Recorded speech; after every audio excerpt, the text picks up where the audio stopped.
2023 Kingston Select Board meeting. We're going to start with the Pledge of Allegiance.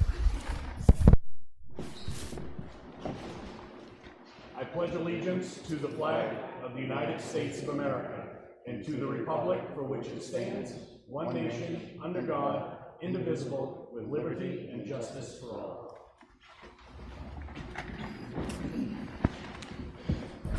All right, thank you. From Solid Waste and Recycling about a flyer.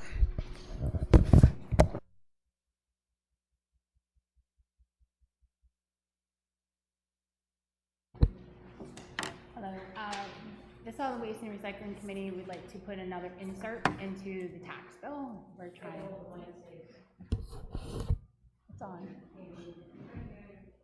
If you hold it closer, Close.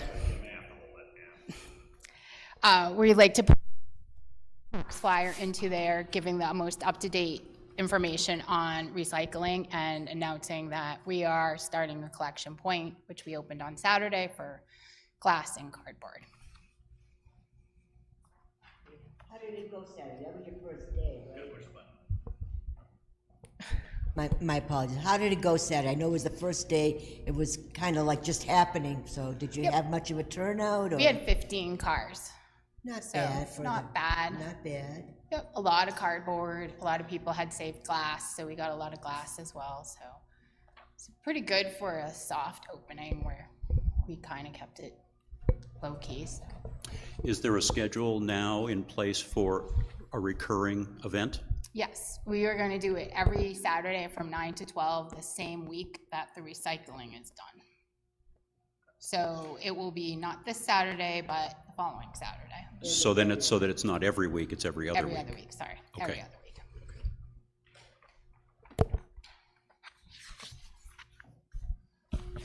Any other board members have questions?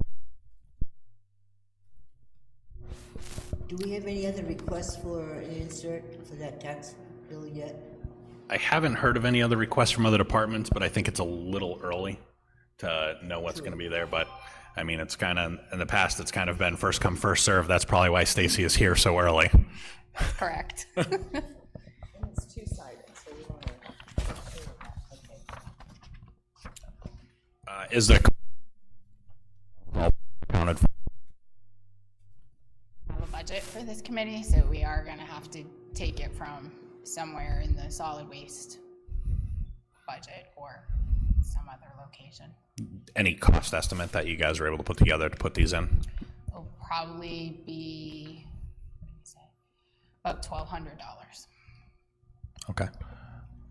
Because of all the color plates? I'd like to know, before we give the go-ahead, where we're going to take it from. Same here. I'd like to at least.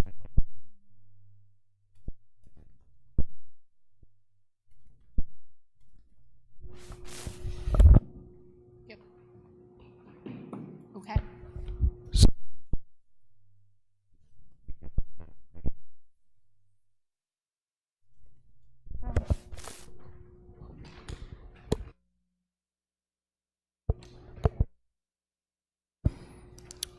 Thank you.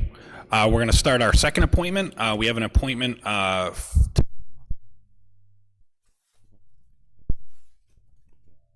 the museum. I think you asked if probably at least Ernie Land Heritage Committee as well. When it was decided to put this on the agenda for a discussion, I made sure to reach out to the three groups that I'm the liaison to that are responsible for historical related items and issues in town, and that's the Museum Committee, the Heritage Commission, and the Historic District Commission. And then I believe Susan did a specific invite to the chairs of those committees and boards. Okay.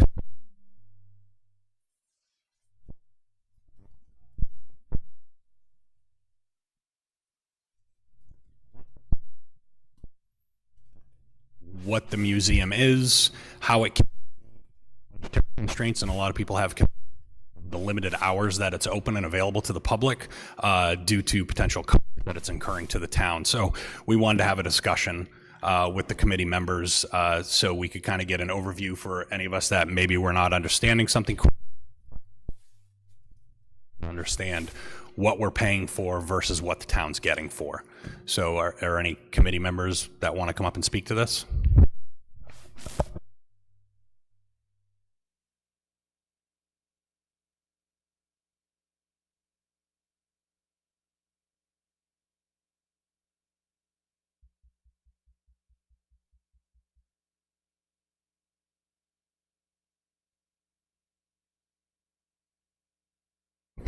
Jeff Landers McDougall, Vice Chair of the committee. And Ruth Albert of the Town Museum Committee. So which question would you like to begin with? What's a very specific question first? It might be best if you leave both of those on green. One at hand and grab it quickly. Yep. Say that? I didn't get it. Yeah, leave the green button on those and just have them nearby, but you'll probably, as you speak, just bring it up and speak to it. Okay. And it'll probably be easier for everyone else in the audience to hear.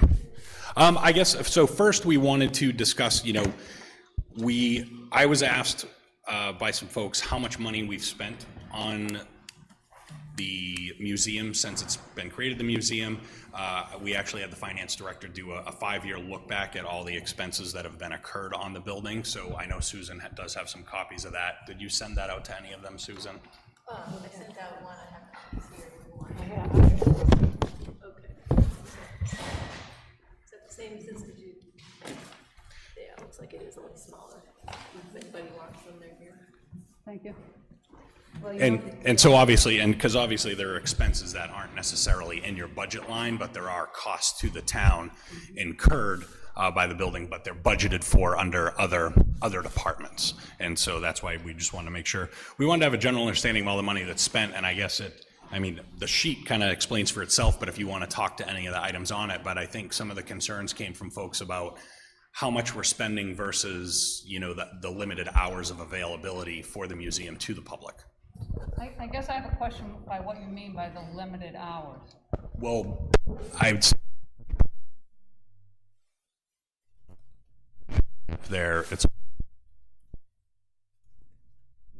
That's not an accurate statement. Or it says 9 to 12 and by appointment. If you look at our sign, it said that for over a year. And we do have people that call and ask for appointments, and we've opened evenings, we've opened Saturdays, other than the normal Saturdays that were open 6 months of the year. We've opened on holidays before for families to come in. So I'm not sure where that statement's coming from. well, the folks I talked to have never been to the museum.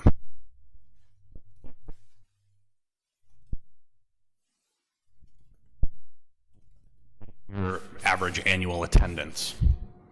I can't tell you right off the top of my head.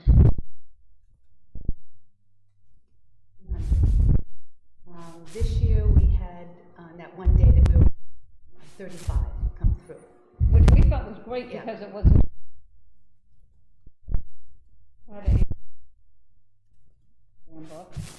So we were very pleased with no advertising through Kingston Days that 35 people came from Kingston Days to come over to the museum. And every Wednesday, there's a team of volunteers.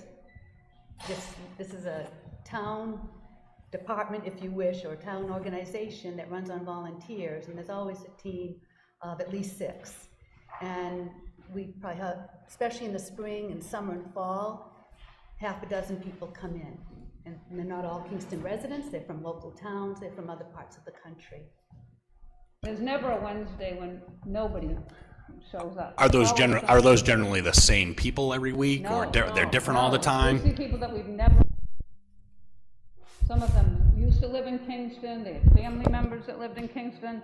Some just said, "Oh, we see at your museum. Do you have any genealogy? Because I believe I have relatives that lived in Kingston, which we do have an extensive collection of genealogy." We had someone come in from Denmark earlier this summer. Right.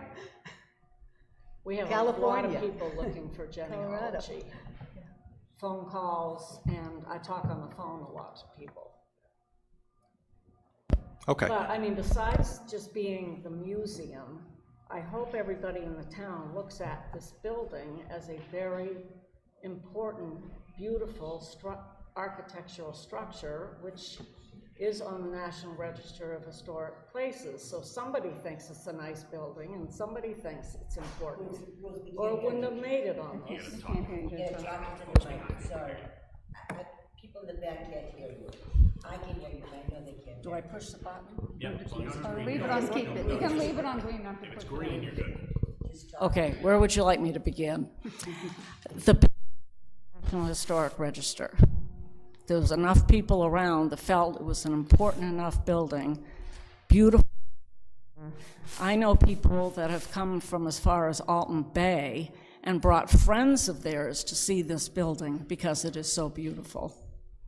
And so it isn't just the museum. I mean, we're fortunate enough to be inside the building, but the building itself speaks for itself as far as the care of it.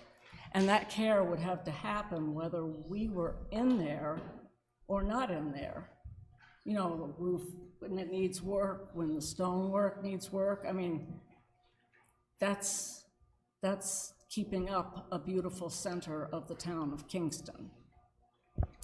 Yeah, You have control over that. Imagine if another organization owned it. And I don't Go disagree. into disrepair like the Sanborn Seminary. I don't disagree that it's a beautiful building. It's absolutely incredibly charming. I think it's very unique. The concerns we have is when we add up these Director of Public Works, is there another building in town that we've spent this much money on in the past 5 years? And other than building a brand new fire station, and when we built the library, like in the recent history, I don't think there's any other building that's encumbered $440,000, almost $340,000 in 5 years. So a lot of people.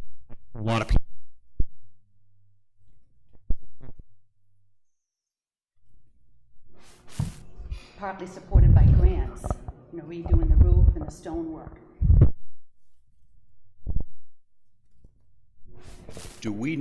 I took a quick look at the spreadsheet and I did not see a breakdown by where the funds came from. Is that on there, Chris? What? Or Paula? It does say No. roof repairs from a warrant article. Okay.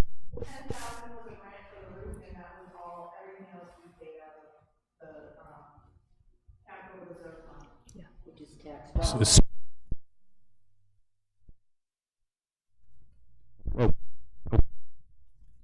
Yes, I was going to bring that up, that the voters approve all of these expenses, because at least the voters of the town know how nice the building is, even if the select board doesn't. Yep, and I will say that, and the select board recognizes it's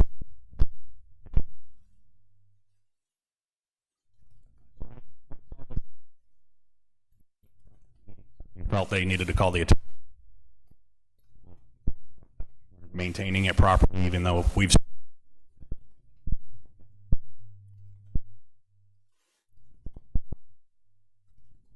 all of the wording when this building was separated from the library, and what the wording of this is, being maintained and taken care of as any other town building. That doesn't mean you shut it up and turn the heat off. It doesn't. And I was happy to become aware of this Superior Court order. However, I have some concerns with that as well, because I researched all the town warrant articles since the new library. The townspeople never voted to convert that into a museum or authorize the Board of Selectmen at the time to engage in a Superior Court petition. They didn't have to. If you looked at the court order, it was between the selectmen and the library trustees. The town did not get to vote on it because of the initial trust written by Mr. Nichols. So the voters had no say in it. And we don't find that problematic? I'm not saying if it's problematic or not. It was out of our hands. That's the law. That's The way the Department of Justice handled it. They had to handle the trust to the best of the ability of how Mr. Nichols gave the trust. They couldn't change the trust and say, oh, well, let's have the voters approve it, because the voters didn't have any, they had voted to accept the building when Mr. Nichols gave them the building. And from then on, it became the town building. But even when he gave the town building, back in 1898, the town was supposed to maintain the building and grounds. That was an obligation that he asked the town to take over, and the town agreed to it. So it's not something I can change, the library trustees could have changed, the board of selectmen couldn't have changed. And there, yes, that wording is correct in there, but there's also nothing that prevents us from discussing what the town wants to do with it. So that's why we want to, I think some people are curious to see exactly what we're paying for and what we're getting out of it. I agree, it's a beautiful building, but there are also other beautiful buildings in town that are completely maintained through charitable trust organizations, such as the Church on the Plains. Those are maintained by charitable organizations that maintain them under a certain way that still falls under the provisions of the trusts and charities through the Attorney General's office. And I'm not saying that's a route we want to go, but there's no, people ask these questions, we have a duty to give them an answer so there can be discussion about it. Well, the Historical Society bought the church for $1, and we took it over, and we've had it for many years. So that's how that one worked. But we couldn't buy this building if we wanted to because of the wording in the trust. The wording in the trust.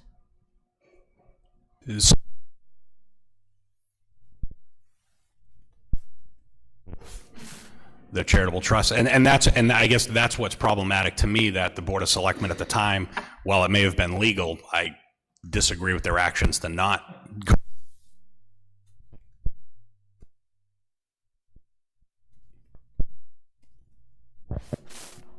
Well, I understand what you're saying, but that's what the Board of Selectmen that's what they did. In your shoes back then decided on. The library trustees were happy with the arrangement that they had, but the Board of Selectmen were not. They wanted to break the trust, so they made the steps to do that. Any other board members have any questions regarding any of that?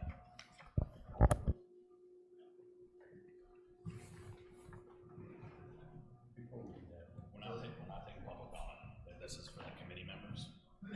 We will open it up for public comment, but this isn't a public hearing because we weren't going to make any decisions on changing anything with the building. Understood. Can't hear you. Yes, I understand.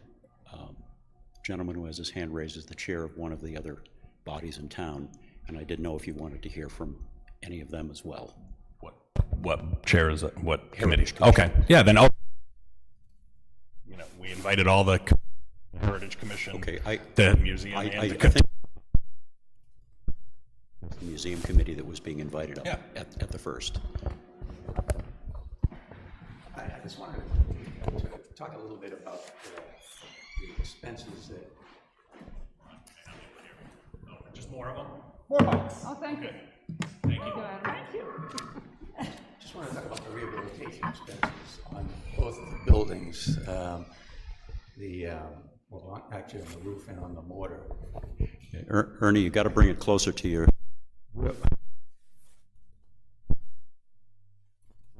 Maintained or had not been maintained for years and years and years. And I think that's why the cost of that the rehabilitation was so high at the time. Had they been maintained over the years, it probably would not have been that high. I think one of the problems that we have as a town is that we have always tried to save, and I say we, I mean the town in general, have always tried to save money by deferring maintenance on a lot of the buildings. And if you look at the Plain Cemetery right now, that cemetery requires a lot of work, and it would cost a lot of money because it really hasn't been maintained in a real aggressive manner in a long time. That building, the Nichols Memorial Library, had not been maintained in an aggressive way in a long time, and that's what caused the cost of that maintenance. I think that's a one-time issue and probably won't occur now unless we, again, and in another 50 years, it's probably going to have to be repaired again. So I think, adding that cost into the picture is good for clarification of what actually has been spent on that building over the past 6 years. But I think it's important to realize that that happened because we deferred the maintenance on that well beyond the way it should have been taken care of. And so, I think to me the issue is what now happens? What is it going forward? What are our expectations going forward as far as cost of that building? No, and I agree, and I think when you look at the annual, the annual basic maintenance costs, being able to see this, when you factor in the total number, it absolutely seems very overwhelming.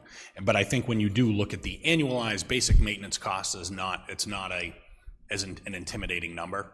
And I can definitely see it seems much more reasonable on a yearly cost basis, now that this maintenance is done.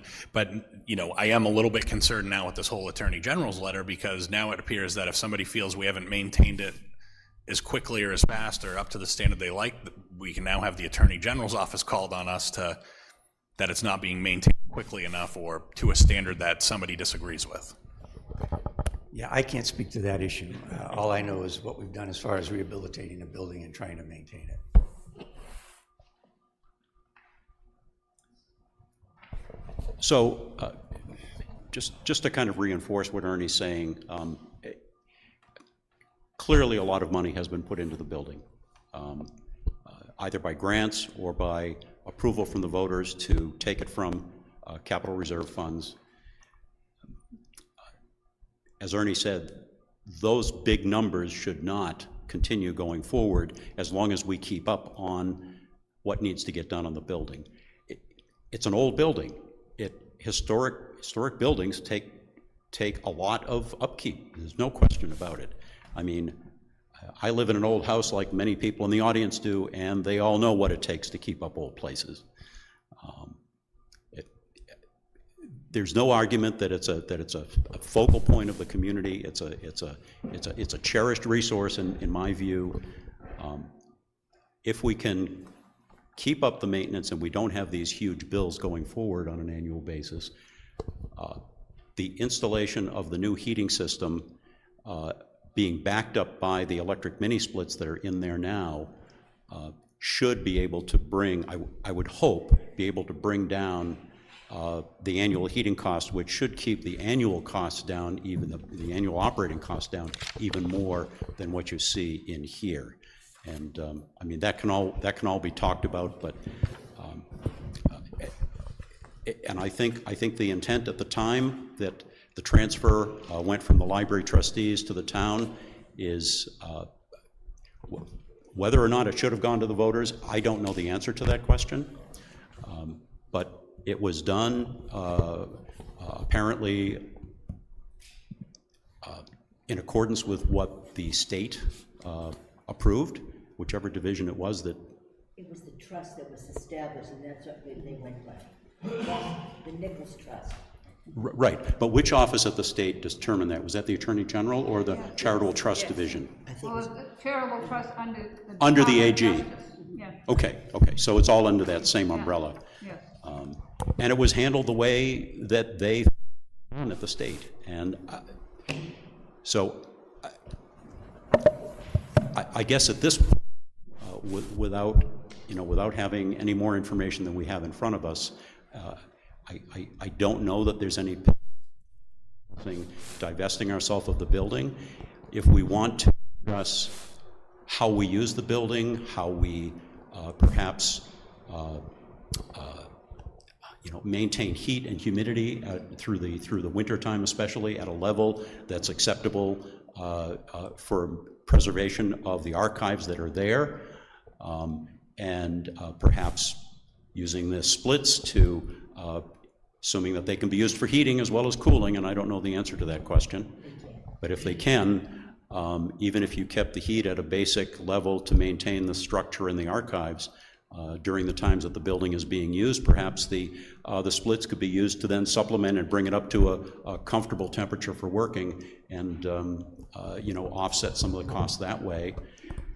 And just to respond to the question that came up about how often the museum is open, I haven't done a lot of research on this, but I'm familiar with Exeter as an example. that their historical museum is open very little. I don't know exactly when, whether it's more than hours or not, but I remember that a year or so ago, I needed to research something for Exeter, and I contacted the museum, and there was of time that I could come in, and they didn't even offer to make an appointment to come in. There was a set time, and you either made that time or you didn't. So I don't know if it's unusual or not, and I suppose if somebody really wanted to, looking at other museums to see what their operating hours are, but I don't think that's unusual. So anyway, those are my initial thoughts. The Board of Selectmen has a fiduciary responsibility to the town to review the cost in maintaining various buildings. And even this building, whether it's the town hall or the Nichols Memorial Building or the highway shed, we're supposed to take a look. When we get questions and concerns from residents, how much we're spending, how many hundreds of thousands of dollars, you know, they're only open 3 hours. And I'm one of the ones that said, well, they're only open 3 hours. And you very nicely put on the sign, but it's 52 weeks a year. And I thank you for that clarification. And I took that as a personal response to me. Oh. But it's not, and maybe it wasn't, but I did take it as such. But we're not looking to shut down the museum. And I know some people in this room were told that the Board of Selectmen is going to close the museum. That is not what our intent is. Our intent is to understand the financial responsibilities that we have to maintain an historic building, and we certainly have other historic buildings in the community that we do want to maintain. If it's a lot of effort, then we need to make some priorities. We've had a very challenging last couple of years, as you all know. Our costs everywhere is skyrocketing. So are we looking at every opportunity to save money? Yes, we are. We may ask or say that museum is going to be closed 3 months a year, January, February, March, so that we can minimize the heat.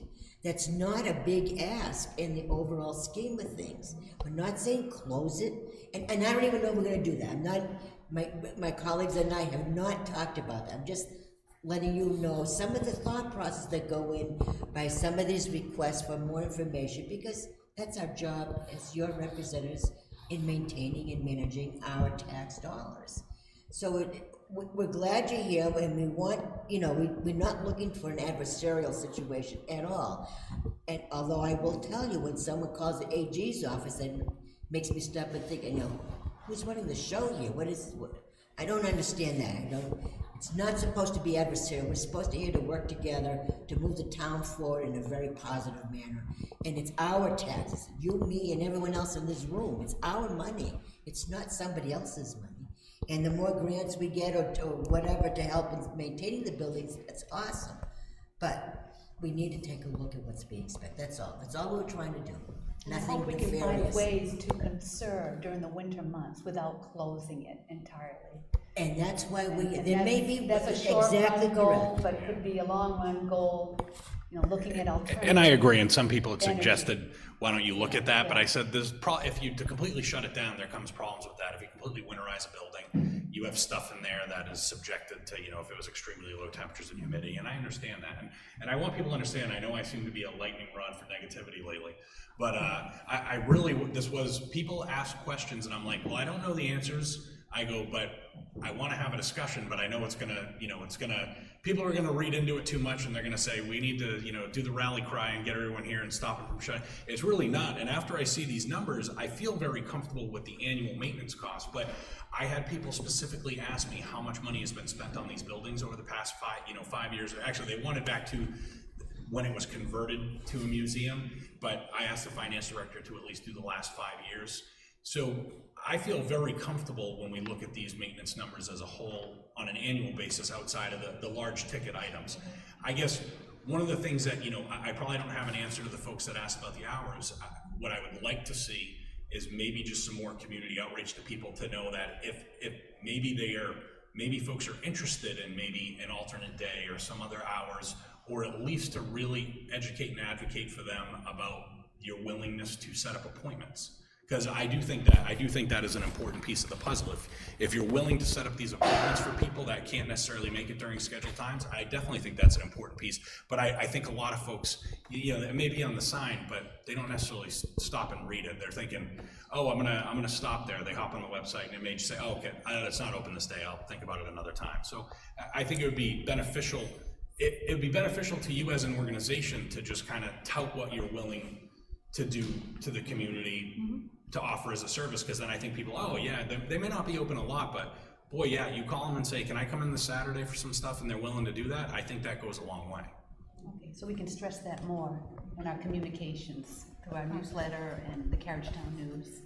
perhaps. And I just want to say, all the information in this nice book that was written for the history came from the museum. And from my grandparents, and my mother helped found the museum 52, 53 years ago. So I have been very aware of the museum for many, many years. And some of the information in here came straight from my grandparents' mouth. But you've got to agree that this is a pretty good book, but it wouldn't have been able to be written if we didn't have a museum. And we keep getting given more and more papers. And I agree that the products that you put out are absolutely amazing, but when I have people coming to me and they're like, I want you to look at stuff because I don't know if I can afford to live in this town anymore due to taxes. So, it's an odd outlier of a building. It's not open, all the business days of the week, so people ask questions about it, and especially if they haven't utilized it or engaged with it. They may not see a value, so they just look at it as an expense that maybe they don't utilize and don't understand that other people utilize. I can somewhat understand what you're saying. However, you could say the same thing about schools. Schools are not open 52 weeks a year. They're closed during the summertime, but we still pay for schools. We're not going to say, oh, we're not going to pay for schools. I'm sure there's other services. I'd say there's legal requirements that require us to have a school. Right, and I am not of the mindset that at a certain age you don't help the schools anymore because somebody paid for me to go to school, so I'm paying for others to go to school. I hope everybody has that same mindset. But I think as the Board of Selectmen, you know that we've been fundraising, trying to supplement our own budget because we have a very small budget with the town, but we would like to do other things. So to do other things, we've been fundraising. We haven't come to the town and said, we want more money, we want more money. We're out fundraising for it. So I hope when people say things to you that you're saying, I hope you're going to their events to help them. And ask these people, what do they want in the town of Kingston? What kind of community do they want? What drew them here in the first place? I can tell you generally there's only two things people don't want, and that is the way things are and change. So they have to do some soul searching, I think, themselves. I think you could did envision Kingston back in, the first one I think was 99 and the second 98 and the second one was help me. It was about 14, 15, wasn't it? Anyway,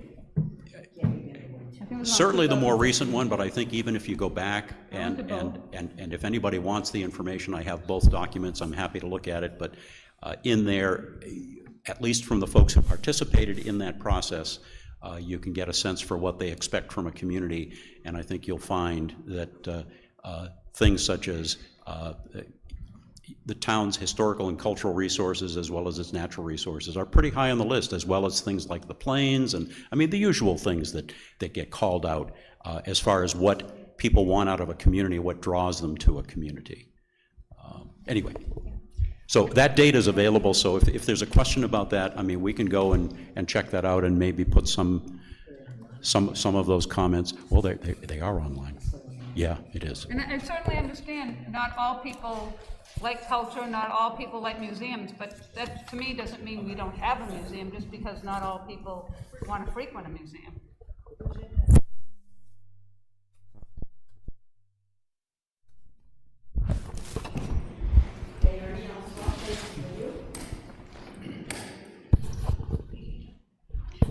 Virginia Morris, I'm the Vice Chair of the Historic District Commission.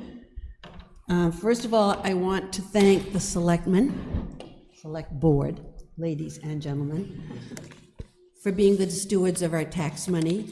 I think that's a reasonable thing to do. Ellie, I agree with you, all that you said about that, and we need to look at all those resources. I did not bring a stack of articles for you to read tonight, but I would be glad to send you a number of emails, not just from the state of New Hampshire, but nationwide for the United States, of the economic value to towns for historic preservation. Towns that have done a good job with historic preservation have a healthier economic, stable basis than ones that have ignored zoning and historic preservation. And the articles are long. Maybe you'd like to read them. Maybe I should pick for you to read. It would be your choice. But I agree with Glenn that when we did our Envision Kingston 1 and 2, we talked about the value, the intrinsic value. It doesn't show up so much on the documents that people see when we're doing the budget, but the intrinsic value to the town of historic, of keeping things looking great, of using all your buildings, of having a museum, of having a library, of having a wonderful church. Now that we're working on the cemetery too, which has been now put in the historic preservation, the National Register. All of those things draw people to a town. And when we get to the actually the ideas that were presented in Envision Kingston 2 to draw life back into the center of Kingston, I think that people will be excited to know that there are all these resources for people to use. It includes some practical measures like, is there a bathroom to use? Is there a safe way to walk? Might we have one-way traffic around the plains like we did for the Kingston days to alleviate traffic problems? There were so many good ideas that we have yet to put into action, but all of it had to do with drawing information and people and then outreach, because not all historic and valuable properties are certainly in the center of town, and we should pay attention to that. And so if we only look at the bottom budget line, we're making a mistake, because there are, again, I'll say, intrinsic value to the way we maintain and keep our property. So thank you, and if you're dying to read a few articles, I'll be glad to send them to you.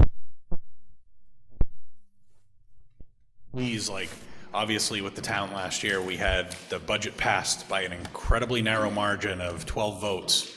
So when it comes voting time, please advocate for those things to make the community understand the things they're paying for. It's difficult when we don't get a lot of public response to the deliberative session or the public budget meetings, and they all just seem to be angry when they get to the voting booth. Well, I think my husband would say, you don't have to worry about Virginia speaking up.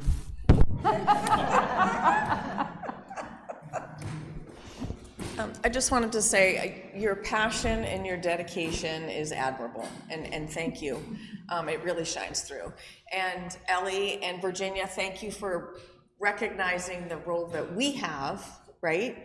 And the tough job that we have, right? I guess the only thing that I would ask is, you had mentioned that you do keep a roster of how many people come through. I think I would like to know the numbers, apart from Kingston days, right? That's kind of a one-off, but how many are coming through in a month, and to maybe look at alternate times, other than just by appointment. You know, why was Wednesday 9 to 12 chosen? Because it is very limiting for people who are working and in school to go, right? So that might be an alternative to look at another time, maybe on a Saturday morning. So I don't know what the reasoning was why that date and time was chosen. So that's what I would ask. Okay. Good input. I just wanted to say something about the heating. Last year, we talked about having a timer put on the heating system, and we never got it because we wanted to keep the museum, it has to be kept at a certain temperature to protect the inside of the building and the, the materials we have in there, paper, cloth, etc. And then, like, when you know that somebody's gonna be in there, it could automatically be put up and automatically go back down again. And I told my friends, I said, I'll be very happy to buy the timer if that's what's necessary, because it's going on a year and we haven't seen a timer yet to help with the heating, and we're coming into the winter season again. Not that we need it right now because we don't have a furnace hitched up, but that's one way that we could help control that to a certain degree, I feel. Okay, and we'll definitely work. There's going to be a couple, I think, operational changes that may just streamline any requests for any maintenance. And this kind of came up when we were researching the stuff on the Superior Court order that came down. So it'll have to be a single point of contact. By the court order, it says the Heritage Commission are the only ones that can actually advocate and request for any maintenance of the building. So it's probably going to have to come through the Heritage Commission chair, and I think that'll avoid any duplicative requests for stuff, and that way we have a single point of contact when requesting any upgrades or maintenance to the building, and coordinating that with the Department of Public Works. And we have this propane furnace that's supposed to be more efficient than that very old oil furnace that we have.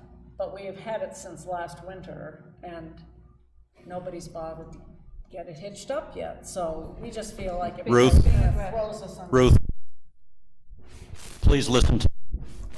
I've communicated with you. I've tried to keep you up to date as best I can as your liaison to this board, and I communicate as best I can with the Director of Public Works, and I know that there have been delays in the past, but we've been kept up to date on what's happening now, and some work has started, and there's an estimate for when it's going to be completed. And I mean, maybe something will strike me if I say this wrong, but I firmly believe that it's going to get done before this heating season because of the communication and the discussions I've had with DPW. So thank you. Please trust in that and believe that it's going to happen. I realize that you had issues in the past. God forbid it doesn't happen this year. You have the right to flog me, tar and feather me, vote.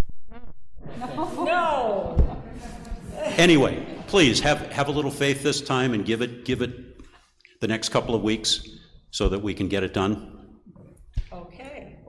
Laurie, I just Thank wanted you. to add, Thank you. we failed to tell you that we are open the second Saturday of the month during the warm seasons, in addition to the Wednesday mornings, which is also a work morning, and then by appointment.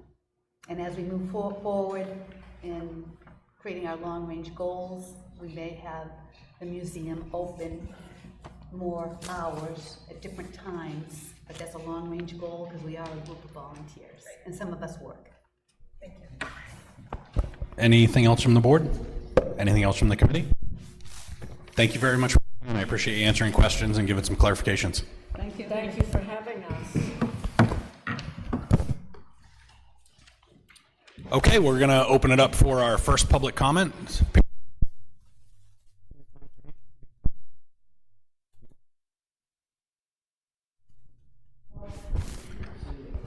Anyone for public comment number one? Seeing none. On to reports.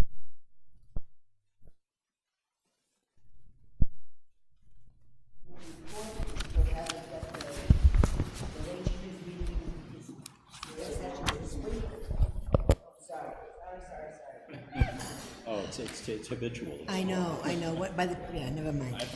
Okay. Wait, Benefits Committee, Wage Committee will meet this week to update progress on developing the wage matrix. Benefits Committee is just putting the final touches on the draft of the benefit package for you to get. That you should have that within the next week or two. And I think that's it for me at this point. Glenn? All right, I didn't make notes, so I have to try to remember if anything is happening. Clearly, I think we've so I don't have to talk more about that. The Historic District Commission is having a joint meeting early October. I don't have the calendar in front. Okay. It's a joint meeting with warrant article amendments to bring before voters, things that deal specifically with historic district zoning. Is that a way to update some of the inconsistencies or incongruities? Yes. Okay. Yeah. I think it's more all-encompassing than that, but that's the impetus for it. We've already, as you know, I think you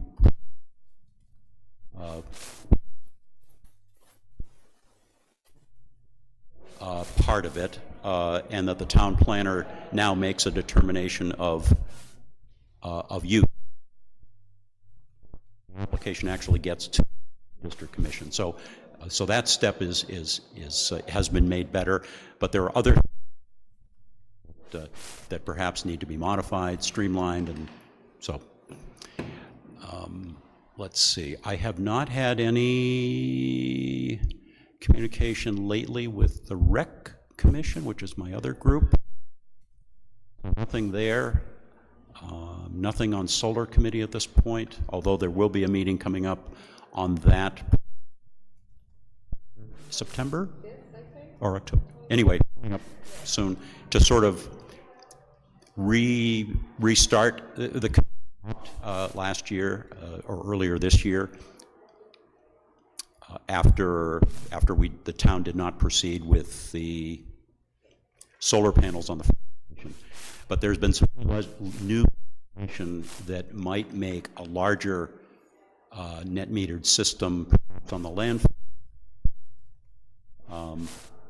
viable, and so the committee will want to meet to start talking about that. And obviously anything that comes from that will be brought before this board. I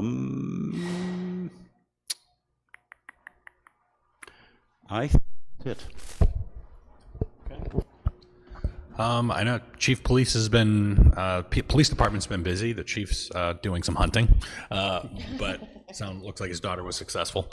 But everything's been good there. I know a lot of folks have asked me personally, we seem to see a lot of state police cruisers responding through town to calls in other communities. Generally speaking, there's been a high call volume at the Hampstead Hospital, which is now essentially the replacement for the Sununu Youth Detention Center in the state, and the state police have sole jurisdiction over that, anything that happens on the ground. So whenever there's incidents with the occupants there, the juveniles, such as fights, assaults, small riots, the state police have to respond to that. So if you see a kind of an uptick in calls where the state police are just kind of coming down 101 and 111, they're probably responding there lately. I didn't know that they were already occupying the hospital. It is being used. They're trying to look at a long-term funding plan, but nobody wants to pay for it. Yes, it is absolutely being used. They're only at 50% capacity right now because they don't have enough staff to keep it at full capacity.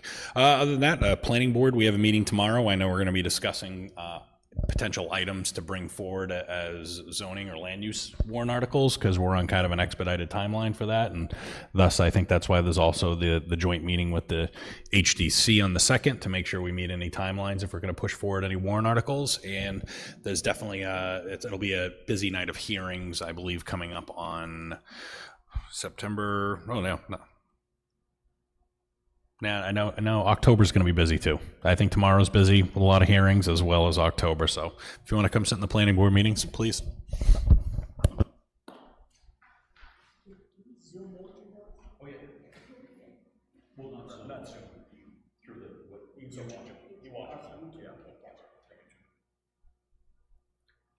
Yep, go ahead.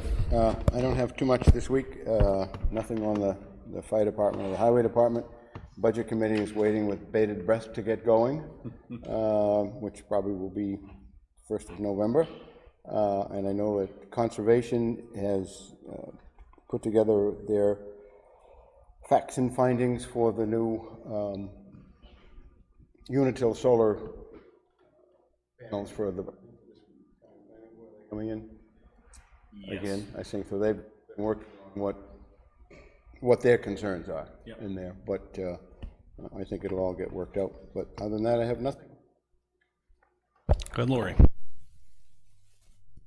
On the 14th, starting up a fresh food program with Meadows Mirth in Brentwood. So you can order fresh food boxes, meat boxes, and they get delivered to the library. So they're going to work out, you can either do it off of the website, and Melissa's working on coming up with a order form for the library.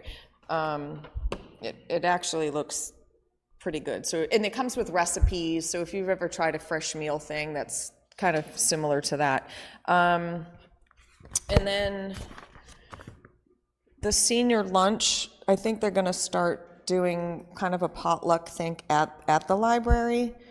And a question was asked, does the elevator work here at the town hall? It does, okay, because we weren't sure if we use here, then they could, okay. It does, yes. It's inspected. Okay. All right, so it does work. And I think, so the Kingston Days Committee's meeting on Thursday is a kind of lessons learned wrap up, and I think we're going to talk about a possible date for next year, so we might have something for the select board after that. And that's it. Okay, great, thank you. So we're going to move on to old business. We have architectural cost estimates for the town hall renovations. These were some of the 2022 estimates that we had previously had. Yeah, and just for clarification, I thought that we had sort of narrowed our opportunity thing to the front steps, the HVAC, and maybe insulating the back wall and making some improvements there. I mean, a lot of the improvements in this room have already happened for the sound deadening and so forth. But those estimates were not for those things, right? Correct. I think this was just provided to us to have some background of, hey, just so you have an idea of what you may be looking at for potential costs to get an architectural engineer to conduct estimates. So we kind of needed a ballpark figure, I believe, so we could move forward with that. All right, good. This was from 20. Phil, did you want to give any input on this? You know, as we move forward in this, I know we kind of made a decision at that last meeting of the items we wanted to pursue.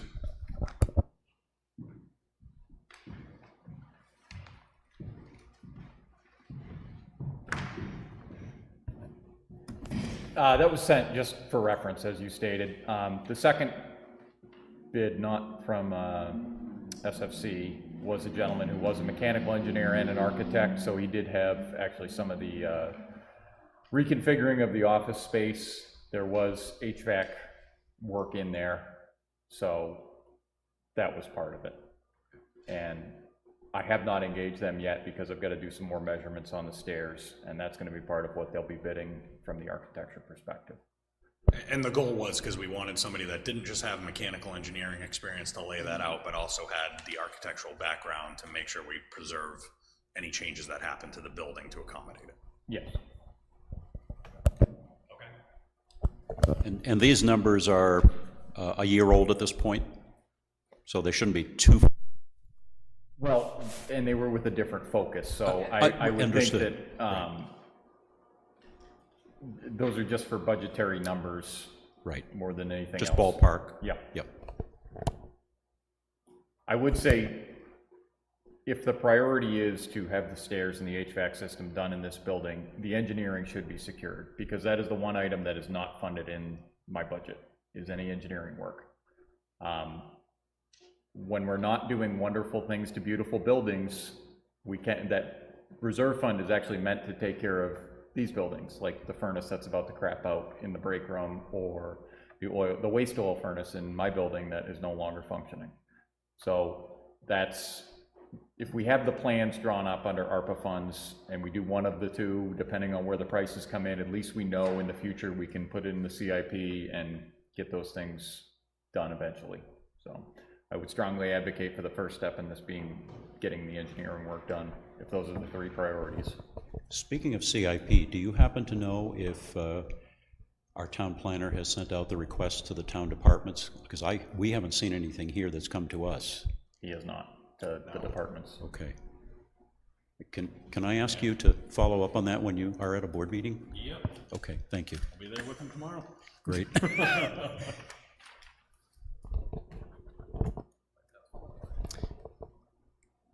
Because those letters for request, which is our tip process. Oh, nice pen, Chris. It's great.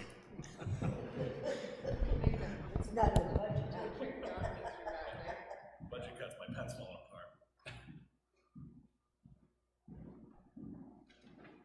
apart.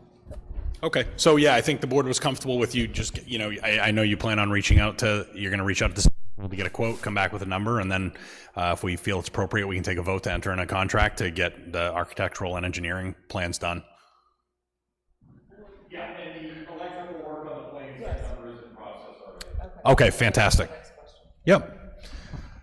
And that leads us into our next old business, the memorial tree. I don't have an answer for you yet.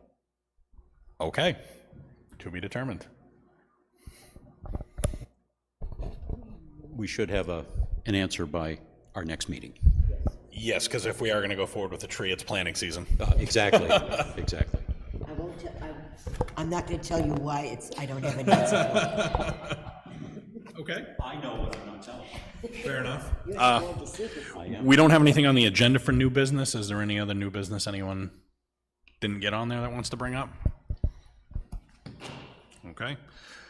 Board business, we have our well sampling results letter prepared for DES by Sanborn Head, review and approval for submittal.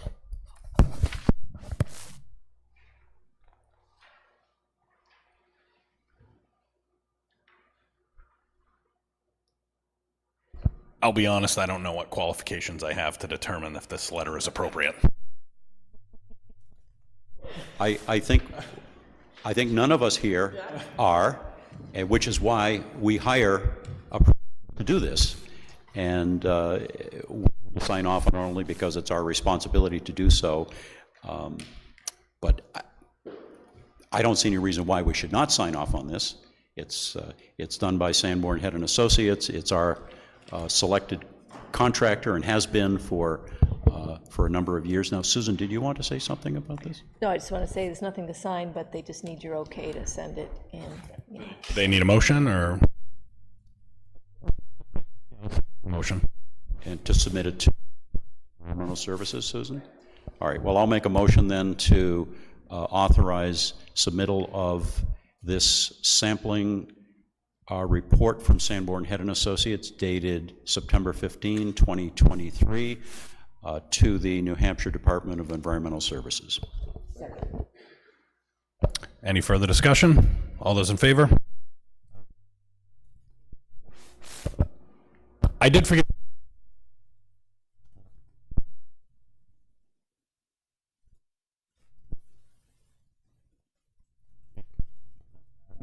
And what it was, for anyone else wants to get a copy, we essentially, as part of the wage salary study committee, we were able to draft up for all of 2022, all the salaries that were incurred by the town by name and job title, and it's broken down into base salary as well as overtime or details for those that are eligible for that sort of work. Because there are some folks that were interested in having that data, and I think it was appropriate for us to have it for the wage salary working group as well. All right, so our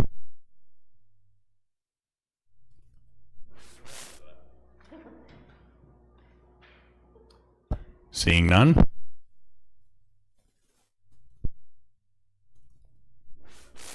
don't know, I'm winded up here. Yeah. So now we have correspondence, applications, purchase orders. So we have one item in the packet. The first one is a land use change tax for map R8, lot 42.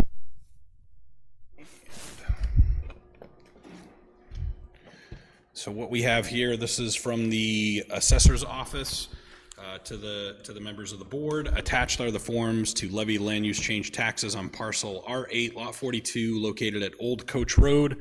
1 acre of the property has been classified as current use property due to the lot being sold in less than 10 acres. 1 acre of the lot no longer qualifies for current use assessment as the lot is not contiguous with other lots in current use under identical ownership.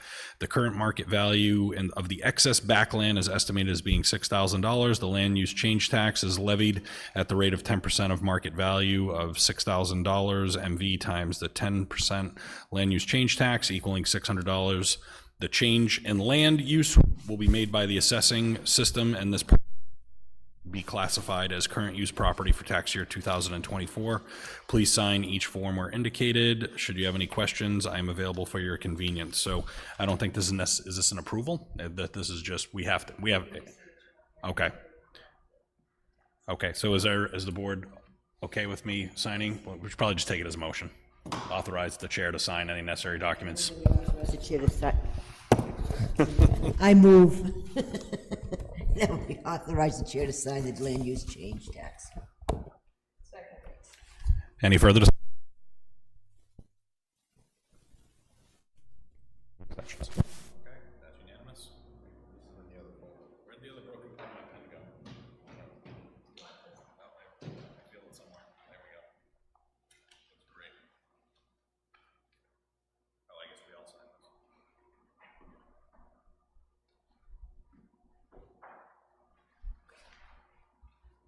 There's that.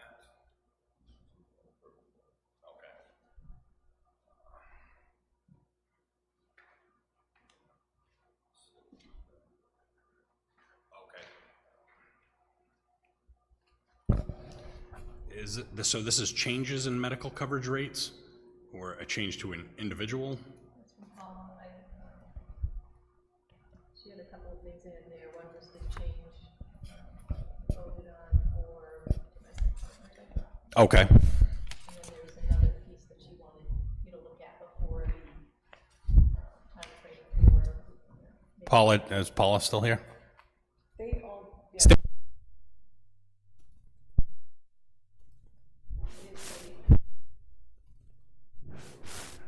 It's the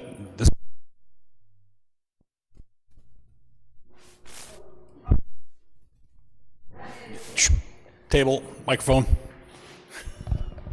please. Nothing on that changed. That was when we had approved to have the domestic partners. So they had said it gets activated October 1st. I know we're not gonna put it into effect till January or till open enrollment, but that is just us signing it so that they could add the extra paperwork in the background. Okay, so this is just paperwork. Yes. To finish up It's- what we already voted and All the approved. fees are the same, nothing there has changed, it's just adding the extra binder to say that we're letting domestic partners be part. Okay. So that we're adding that additional coverage to our policy, to our package. Yeah. Yeah, it's not changing any funding or anything, it's just putting it as our package.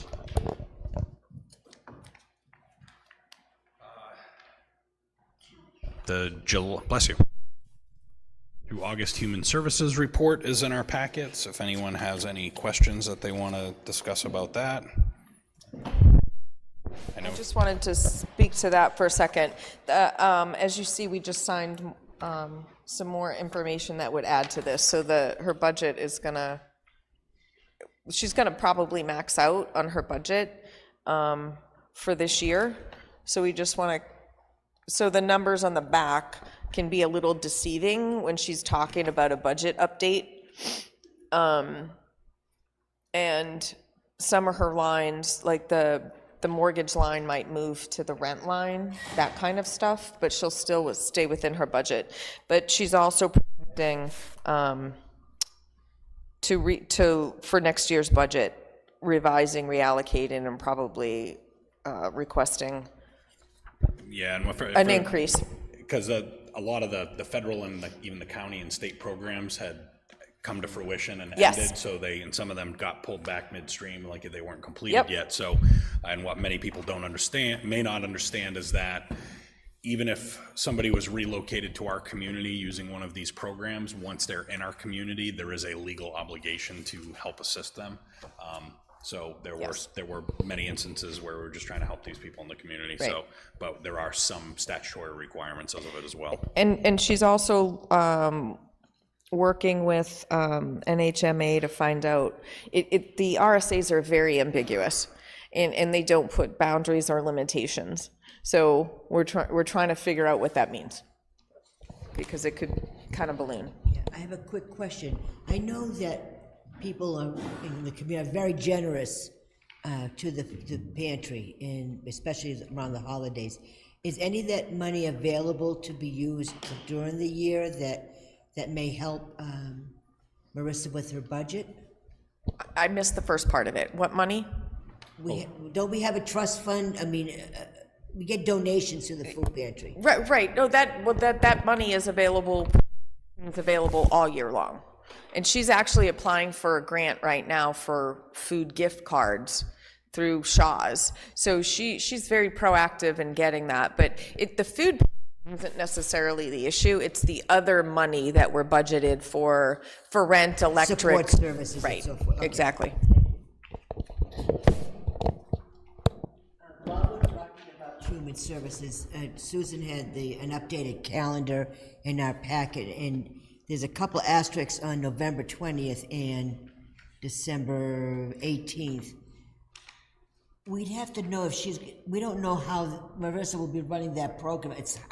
I don't want to eliminate the dates until she's had an opportunity to weigh in as to whether or not she needs us to clear out of the town hall for those 2 dates. You know what I'm saying? Yeah, I spoke to her briefly and she thought it would be helpful, but you might want to just make sure she's going to do the same way that Ellen did. Well, let's make sure we talk about it. Next Monday, we have a department head meeting. That would be a good time to touch base on that. Okay.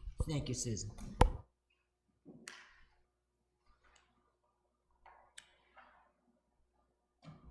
And I guess for our, actually, I'll bring it under any other business.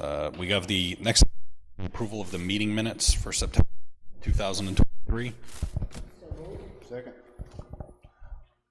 Any further discussion? All those in favor? Opposed? Okay. I know we have a lot of items that end up in the folder that we don't necessarily, I guess, they may not require a formal vote. So I was wondering if the board would have a problem if we just had a note on there at some point and we could essentially call it a consent agenda, so that we could take a vote on any of the items that kind of fall into that category. And obviously if anyone sees it ahead of time and they want to omit that from the consent agenda approval to talk about it individually, I think it would just be cleaner so that we can kind of take a vote on all those ancillary items. Agreed. Yeah, if you could just list it out, hey, here are your consent agenda items that don't need individual votes if the board feels comfortable voting on them as a group. Right, and then if anyone feels they want to do that before we vote on the whole package. Okay, thank you. We are gonna do a quick non-public. Is there any other business as needed prior to then? Third public comment, anything? Okay, we would move into non-public session per RSA 91A3 Roman numeral 2. It's going to fall under A, personnel. Second. All those in favor will go around roll call. Ellie? Yes. Glenn? Yes. I am a yes. Yes. Chuck? Lori? Yes. Okay, we are moving